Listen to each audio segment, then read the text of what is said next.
गए हमारे figures of speech, है ना। अब इसी में हमें एक और चीज देखनी है, अब इसको पूरा समझो। When the humid shadows hover, hover का मतलब क्या होता है, मंडराना। तो ये जो ह्यूमिड शैडोज हैं ये क्या कर रहे हैं, दे आर होवरिंग। होवर का मतलब होता है मंडरा रहा, आकाश में क्या कर रहे हैं, ये मंडरा रहे हैं, इधर उधर घूम रहे हैं। And over the starry spheres, है ना। स्टारी स्फीयर्स क्या है, स्काई में ये ह्यूमिड शैडोज हैं, जो बादल हैं बहुत, जो मॉइस्चर कैरी कर रहे हैं। आप ये भी कह सकते हो they are rain bearing clouds, क्योंकि ये रेन को बेयर कर रहे हैं ना, so they are rain bearing clouds. सो ये जो क्लाउड्स हैं इसके अंदर बारिश है, डार्क वाले बादल हैं ये।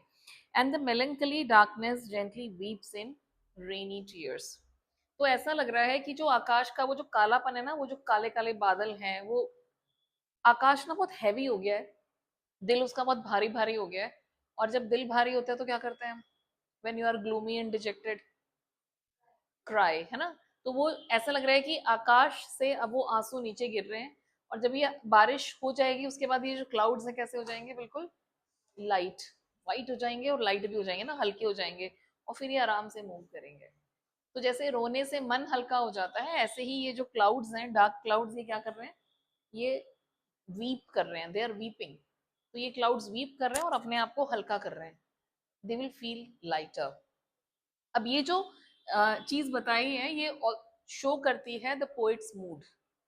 पोएट का मूड कैसा है, तभी तो वो ऐसे ऐसे वर्ड्स यूज कर रहा है। Poet is gloomy and dejected. कैसा फील कर रहा है पोएट, ग्लूमी एंड डिजेक्टेड। जब आप बहुत ज्यादा दुखी सा फील करते हो, गमगीन उदास, तो ग्लूमी एंड डिजेक्टेड। अब ये जो पोएट है, he is in this mood, लेकिन नेचर उसका मूड चेंज कर देती है the moment he listens to this pattering sound.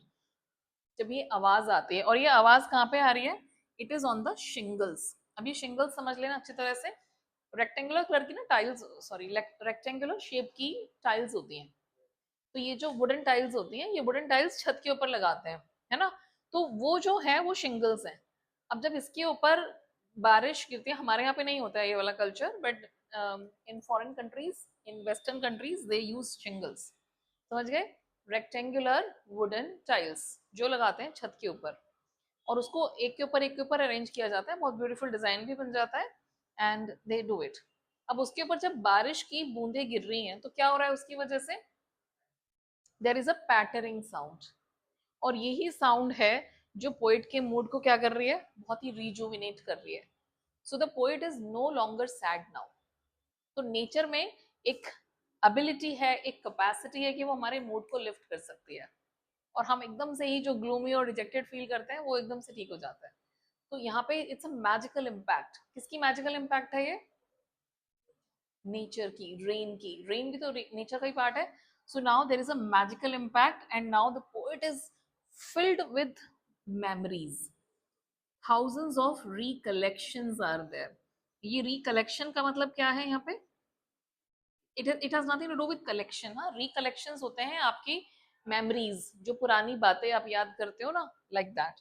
और इसे कहते हैं nostalgia. Basically the poet is feeling nostalgia. ये वर्ड्स याद करने हैं और ये यूज भी करोगे आप अपने आंसर्स में। So the poet is feeling nostalgia, he is feeling nostalgic. क्या फील कर रहा है पोएट, नॉस्टैल्जिया। जब आपको एक बहुत स्ट्रॉन्ग डिजायर होती है ना कि मुझे अपने पास्ट में जाना है, I would go back to my past, उसे कहते हैं नॉस्टैल्जिया। तो ये जो रेन है इसकी इम्पैक्ट समझ आ रही है आपको। So the poet is feeling better now, he is not at all dejected, his mind is filled with memories. और उसका जो दिमाग है वो क्या कर रहा है, there are thousands of memories and he is weaving the air threads into woof. इतनी सारी मेमोरीज उसके माइंड में आ रही हैं, पुरानी बातें उसे याद आ रही हैं, और वो उन बातों को याद करके क्या कर रहा है, एक पूरा, एक जैसे धागे होते हैं ना, ऐसे क्रिस क्रॉस इस तरह से नहीं बनाते धागे, लाइक दिस, और एक पूरा कपड़ा बन जाता है यही जब इकट्ठे होते हैं। उसके साथ यही हो रहा है कि इतनी सारी मेमोरीज उसके माइंड में आ रही है, and he is creating, what is creating, he is creating the whole picture in his mind. छोटे छोटे सीन्स उसे याद आ रहे हैं अलग अलग पास्ट के, and he is creating the whole picture before his eyes and feeling better, feeling very juvenated, rejuvenated and elated. कैसा फील कर रहा है वो। अब ये जो फीलिंग थी ना ग्लूमी वाली, अब ये किसमें कन्वर्ट हो गई है, नाउ ही इज rejuvenated, मतलब एक नई जान आ गई है उसमें. And he is also elated. Elated का मतलब होता है वेरी हैप्पी. एक और वर्ड आप लिख सकते हो, he is feeling accelerated. So accelerated, elated, rejuvenated. तो पोएट का मूड ही चेंज हो गया. This is the magical power of nature. This is what you have to learn here.